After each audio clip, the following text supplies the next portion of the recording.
Good afternoon student.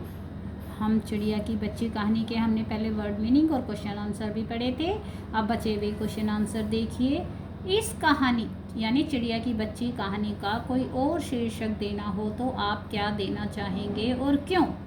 अगर हमें इसका अन्य शीर्षक देना हो तो सच्चा सुख भी दे सकते हैं, क्योंकि इसमें हमने देखा था कि माधव दास के पास पैसा है पर उसको सुख नहीं है। चिड़िया के पास सुख है और वो उसको पिंजरे में बंद करना चाहता। आपने कहानी पढ़ी होगी तो वो पिंजरे में रखना चाहता है, लेकिन फिर भी चिड़िया नहीं मानती है। क्यों? तो जीवन में सच्चा सुख क्या होता है हमने इस कहानी में ये पढ़ा। वह एक छोटी सी चिड़िया के माध्यम से बताया गया है कि सच्चा सुख क्या होता है। वो माँ की गोद में जाना चाहती है, आज़ाद रहना चाहती है, पेड़ों पर घूमना चाहती है। वो एक चाहे सोने का ही पिंजरा क्या ना हो, मोतियों से जड़ा ही क्यों ना हो, फिर भी वो उसमें रुकना नहीं चाहती है। अब आगे देखिए। इस कहानी में आपने देखा कि वह चिड़िया अपने घर से दूर आकर भी फिर अपने घोंसले तक वापस पहुंच जाती है। मधुमक्खियों, चींटियों, ग्रह नक्षत्रों तथा प्रकृति की अन्य विभिन्न चीज़ों में हमें एक अनुशासनबद्धता देखने को मिलती है।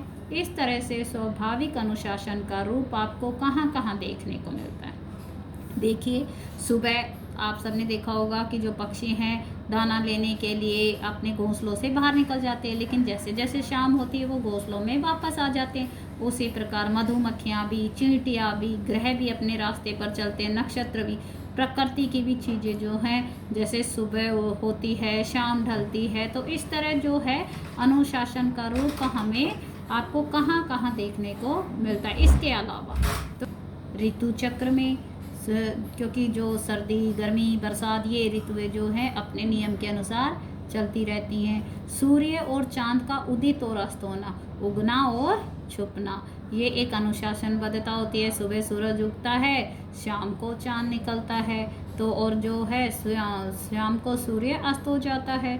तो इसी तरह तारों का रात में चमकना, ये भी अनुशासन है। पृथ्वी का सूर्य के चारों ओर चक्कर लगाना, ये भी अपनी गति से ही लगाता है। पशुओं का दिन भर घूम फिरकर शाम के समय घर लौटना, ये सारी चीज़ें अनुशासन का ही पालन करते हैं। अगला क्वेश्चन, सोच कर लिखिए कि यदि सारी सुख सुविधाएं देकर एक कमरे में आपको सारे दिन बंद रहने को कहा जाए तो क्या आप स्वीकार करेंगे? आपको अधिक प्रिय क्या होगा, स्वाधीनता या प्रलोभनों वाली पराधीनता? ऐसा क्यों कहा जाता है कि पराधीन व्यक्ति को सपने में भी सुख नहीं मिल पाता? नीचे दिए गए कारणों को पढ़ो और विचार करो। देखिए, पहला कारण है क्योंकि किसी को पराधीन बनाने की इच्छा रखने वाला व्यक्ति स्वयं दुखी होता है, वह किसी को सुखी नहीं कर सकता। दूसरा क्या है? क्योंकि पराधीन व्यक्ति सुख के सपने देखना ही नहीं चाहता। तीसरा क्या है? क्योंकि पराधीन व्यक्ति को सुख के सपने देखने का भी अवसर नहीं मिलता। आगे देखिए, सारी सुख सुविधा मिलने पर भी हम स्वाधीनता ही स्वीकार करेंगे, यानी आज़ादी ही स्वीकार करेंगे, ना कि प्रलोभनों वाली पराधीनता, ना कि जो हमें कोई लालच देगा और गुलाम बनाना चाहेगा। क्योंकि सुविधाएं चाहे कितनी भी क्यों ना हो मिल जाए, हमें किसी के अधीन हैं। पराधीन व्यक्ति दूसरों के अधीन रहने के कारण सुख से सदा वंचित ही रहता है। तो हमें किसी के क्या नहीं रहना, पराधीन हमें कभी नहीं रहना है, क्योंकि दूसरों के अधीन रहने से हमें सुख प्राप्त नहीं होता। उसके लिए चाहे हमें कितनी सुख सुविधाएं मिल जाएं, हमें लालच वाली जो गुलामी है वो पसंद नहीं होती। हमेशा स्वतंत्रता ही सबको पसंद होती है। धन्यवाद।